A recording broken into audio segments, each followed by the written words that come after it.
एक गांव में एक छोटा बच्चा रोहन अपने दादा दादी के साथ रहता था। उसे जानवरों और पक्षियों से बहुत लगाव था। हर दिन वह खेतों और जंगल के किनारे खेलता और पक्षियों को देखता। एक दिन वह खेलते खेलते पेड़ के नीचे बैठा था। तभी उसकी नजर एक सुंदर मोर पर पड़ी। मोर अपने पंख फैलाकर नाच रहा था। रोहन ने पहली बार ऐसा नजारा देखा था। वह मंत्रमुग्ध हो गया।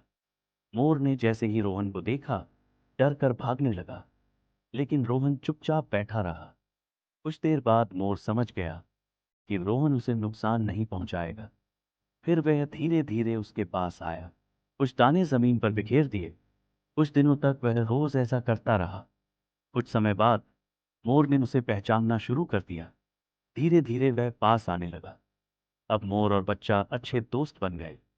इस कहानी से हमें यह सीखने को मिलता है कि धैर्य, प्रेम और समझदारी से हम किसी का भी भरोसा जीत सकते हैं, चाहे वह एक नन्हा पक्षी ही क्यों ना हो। शिक्षा: सच्चा प्यार और धैर्य हमेशा फल देता है। एक बार की बात है, एक जंगल में हाथी और बंदर रहते थे। दोनों अच्छे दोस्त थे, लेकिन दोनों में अक्सर यह बात होती थी कि कौन ज्यादा ताकतवर है। एक दिन बंदर ने कहा, मैं सबसे फुर्तीला और चतुर हूं, तुम तो बस भारी भरकम हो। हाथी ने मुस्कुराते हुए कहा, शायद, लेकिन ताकत भी कुछ मायने रखती है। बंदर ने चुनौती दी, आओ हम तय करें कि कौन ज्यादा काम का है। दोनों पास के खेत में गए। वहां किसान की फसल को जंगली सुअर नुकसान पहुंचा रहे थे।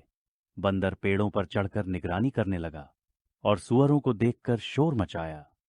हाथी ने अपनी ताकत से सुअरों को भगा दिया,